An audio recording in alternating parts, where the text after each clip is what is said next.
আপনারা জানেন যে কয়েকদিন আগেই বিজেপির ওবিসি মোর্চা কুচবিহারে জেলা গ্রন্থাগারের সামনে ট্রেন করে এরা একটা অবস্থান বিক্ষোভ করছিল যে পশ্চিমবাংলায় নাকি ওবিসিরা তাদের যে সমস্ত সহায়তা পাওয়ার কথা সেগুলো পাচ্ছে না।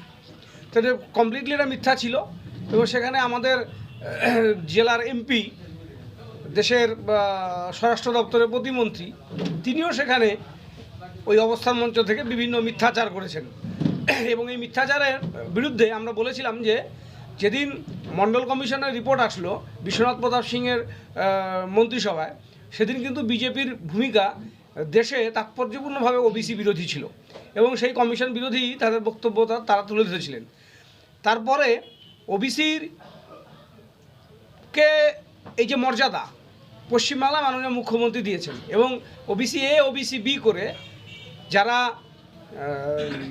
এই আওতায় পড়েন তাদের প্রত্যেকের জন্য মাননীয় মুখ্যমন্ত্রী যে সমস্ত সামাজিক সহায়তা প্রকল্প আছে তার মধ্যে কিন্তু এই ওবিসিকে আনা হয়েছে এবং আমাদের পশ্চিমবাংলায় কোনো পরিষেবা দেওয়ার ক্ষেত্রে জাতপাত বা ভাষার বিভাজন করা হয় না।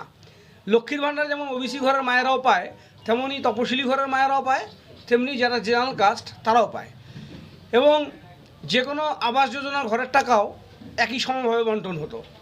কিন্তু দেখা যাচ্ছে যে কেন্দ্রীয় সরকার আমাদেরকে বঞ্চনার স্বীকার করছে।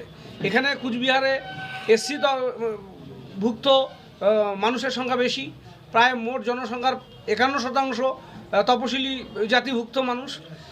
সেই জেলার 100 দিনের কাজের টাকা আটকে দিয়ে আসলে তপশিলি জাতির সাথেই এরা প্রহসন করলো এবং কুচবিহারে বসবাসকারী যারা ওবিসি মানুষ, যারা 100 দিনের কাজ করেছে, তারাই বা টাকা কোথায় পেল?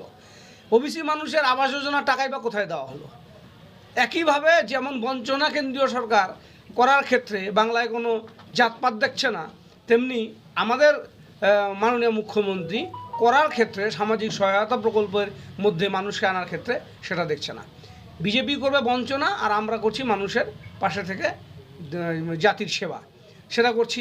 তারপরেও তাৎপর্যপূর্ণভাবে দেখা যায় যে বিজেপির যে ওবিসি সেলের মধ্যে এই দ্বিচারিতা বিজেপি ঢুকিয়েছে। দেখুন, যারা আজকের দিনে দাঁড়িয়ে ভারতীয় জনতা পার্টিতে যখন মানুষের ঢল নামছে আর সেই সময় যখন তারা বিজেপি ছেড়ে চোরেদের পার্টিতে যাচ্ছেন, তাহলে বুঝতে হবে যে তার মানসিকতাটা কোথায়।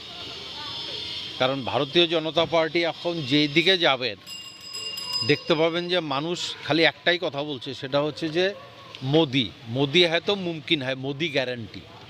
মোদিজি যেটা বলে সেটা করে দেখায় এবং সেটাই হচ্ছে, আমরা বাস্তবে দেখতে পাচ্ছি। তো সামনের দিনে ভারতবর্ষে একটাই মাত্র রাজনৈতিক দল থাকবে। আমি তার মাত্র এই কথা বলতে চাই না যে কোনো রাজনৈতিক দল থাকবে না, কারণ বিরোধী না থাকলে কখনো তার আসল ইটা বোঝা যায় না। সেই জন্য বিরোধী থাকবে, বিরোধী রাজনৈতিক দলও থাকবে, কিন্তু ভারতীয় জনতা পার্টির যে চিন্তা ভাবনা নিয়ে আগামী দিনে ভারতবর্ষকে নিয়ে যেতে চাইছে মাননীয় মোদিজি, যে করাপশন মুক্ত ভারতবর্ষ এবং বিকাশের উন্নয়নের জন্য ভারতবর্ষ, আর সেই ভারতবর্ষের লক্ষ্যে আমরা কাজ করে চলছি। তার মধ্যে একজন আধজন যদি কেউ নিজেদের স্বার্থ সিদ্ধি করবার জন্য, নিজেদের স্বার্থ চরিতার্থ করবার জন্য অন্য কোথাও যায়, এটা তার ব্যক্তিগত ব্যাপার।